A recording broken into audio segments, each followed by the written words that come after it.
and welcome to tonight's show, Binding the Boundaries. This is your host Muskan Gupta and you're watching Today's Nation. Now, it's time to introduce you to our tonight's coveted guest, Mrs. Sushila Anand. She's our today's expert panelist and the director of the Institute of Chinese Study in New Delhi. Thank you. I feel immensely pleasure to be a part of this show. Today, we'll deliberate on the much debated topic, India's bilateral relations with China. India and China had relations that can be dated back to ancient times. The Sino-Indian relationships depends upon a number of internal and bilateral terms. Together, India and China form 1/3 of the total world's population. Both the governments aim to strengthen the bonds with highly constant engagements through their foreign policies.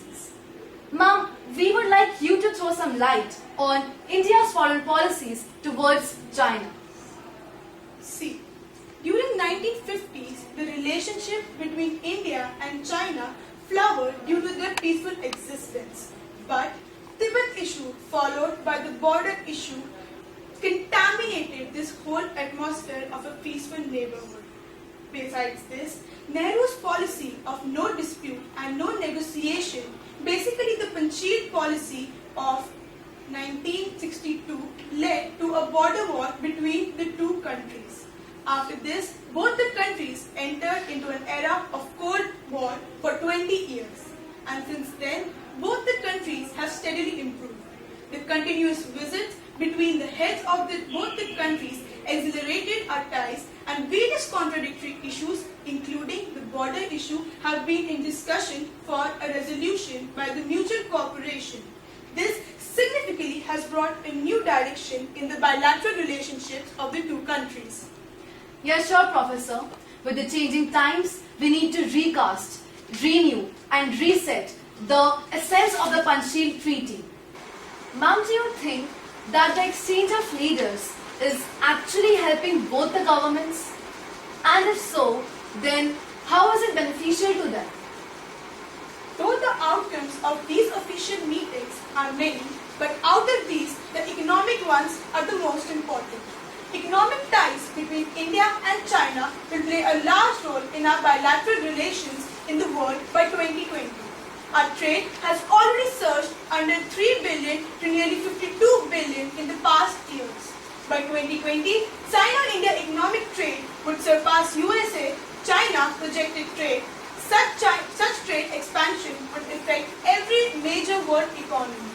Though foreign direct investment (FDI) between China and India trails trade growth, it is likely to surge in the years to come. Foreign needs have been a harbinger of the potentially good future ahead. But then what are the issues which cause an obstruction in the stabilization of Sino-Indian relations? Although there is a genuine framework to settle all the disputes, but neither side can move forward with any agreement because, firstly, both sides are fundamentally distrustful to each other. Secondly, domestic politics will prevent each side from making any concessions. The worst cases include the unsettled border issue, which lead to frequent incursions by China, China accusing India of the illegal occupation of Arunachal Pradesh, China not supporting India for UNFCCC, China opposing India's bid to enter into the NSG, and many such issues can be quoted. What are your views about both the nations for their better tomorrow? See, now the foreign policy is decentralized in nature. From diplomacy, the focus has been shifted to people-centered approach. Recently, our PM announced e-visa facility for Chinese tourists, agreement providing additional route for the annual Mansarovar Yatra through Nathula Pass in Sikkim. The route through Nathula will ensure more aged people to travel as the pass will reduce the hardship.